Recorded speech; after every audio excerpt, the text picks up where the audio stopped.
حضرت شیخ ابو صالح موسیٰ جنگی دوست علیہ الرحمن ایک نہر کنارے وضو کر رہے تھے کہ پانی کے بہاؤ پر ایک سیب بہتا ہوا آیا۔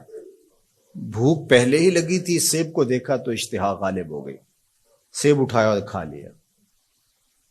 جب کھا چکے تو معاً خیال آیا کہ یہ تو میرا تھا ہی نہیں، تو جدھر سے پانی آ رہا تھا، بہاؤ جدھر سے تھا ادھر کو سفر شروع کر دیا۔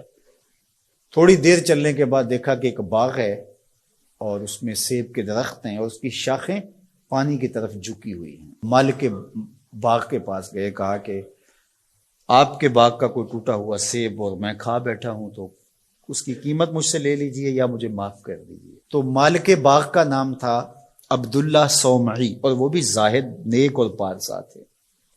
جب انہوں نے دیکھا کہ اس نوجوان نے سیب کھانے پر مجھ سے معذرت کی ہے یا پیسے دینے کے لیے تیار ہے، یہ تو کوئی جوہر ہے، کہا 12 سال میرے باغ کی نوکری کرنی پڑے گی، اس کے بعد ایک شرط اور ہے، پوری کر دو گے تو میں تمہیں معاف کر دوں گا۔ کہا ٹھیک ہے، 12 سال نوکری کرتے رہے۔ کہا اب دوسری شرط ہے کہ میری ایک بیٹی ہے جو آنکھوں سے نابینا ہے، کانوں سے بہری ہے، زبان سے بول نہیں سکتی، اپاہج بھی ہے، چل نہیں سکتی، اس کے ساتھ تمہیں نکاح کرنا ہوگا۔ کہا یہ بھی منظور ہے، نکاح ہو گیا۔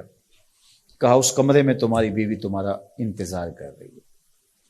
جب کمرے میں دیکھا تو ایک صحیح الاعضاء خوبصورت صاحب جمال خاتون منتظر تھی۔ سمجھا غلطی لگ گئی ہے، واپسی جلدی سے پلٹے اور اتنی تیزی سے پلٹے کہ دروازے کی چوگاٹ کے ساتھ سر لگا اور سر پھٹ گیا اور خون بہ رہا، اور واپس آئے تو شیخ عبداللہ صومعی کہنے لگے کہ کیا ماجرا ہوا؟ کہا کہ وہ کوئی اور خاتون ہے، جو نقشہ آپ نے بتایا تھا وہ تو نہیں ہے۔ کہا وہی میری بیٹی ہے اور آپ کی بیوی ہے۔ وہ بہری اس لیے ہے کہ آج تک اس کے کانوں نے غیر محرم کی آواز نہیں سنی۔ وہ نابینا اس طرح ہے کہ آج تک اس نے غیر محرم کی شکل تک نہیں دیکھی۔ اپاہج اس لیے ہے کہ وہ غیر محرم کے لیے کہیں چل کے نہیں گئی۔ اسی طرح باقی جو چیزیں بتائی تھی ان کی تعبیر بتائی، کہا وہی تمہاری بیوی ہے۔ عبداللہ صومعی کی اس بیٹی جس کا نام ام الخیر تھا، اور شیخ ابو صالح موسیٰ جنگی دوست کی بیوی،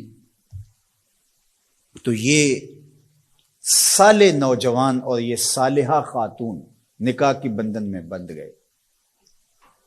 اللہ تعالیٰ نے پھر ان کو ایک فرزند عطا کیا۔ اس فرزند کا نام الشیخ السید عبد القادر جیلانی علیہ رحمہ و رضوان تھا۔ اقبال نے کہا تھا سیرت فرزند از امہات، جوہر صدق و صفا از امہات۔ بیٹوں کی بیٹیوں کی سیرتوں کا جوہر ماؤں سے ہوتا ہے۔ باپ کا رزق حلال اولاد پہ اثر انداز ہوتا ہے۔ رزق حلال اگر آپ کی زندگی میں شامل ہو جائے تو پھر اس کا عملی نتیجہ یہ ہے کہ ایک صالح معاشرت کی بنیاد پڑتی ہے اور آپ صالح معاشرت کے ایک بہترین فرد ہوتے ہیں۔ جس طرح رزق حلال نسلوں میں سرایت کرتا ہے اس کی برکتیں، اسی طرح سچائی اگر کسی معاشرے کے اندر پیدا ہو یا کسی فرد کے اندر پیدا ہو تو سچ اپنا راستہ بناتا ہے۔ اگر آپ کی زبان سچ نہیں بولتی اور آپ حلال رزق نہیں کھاتے تو پھر آپ جتنے مرضی نفل پڑھیں، جتنی مرضی عبادتیں کریں، اللہ کی قربت کا تصور بھی نہیں کیا جا سکتا۔ نجات کا راستہ یہ ہے کہ ہم ان دو چیزوں کو اپنی زندگی میں لازم کر لیں۔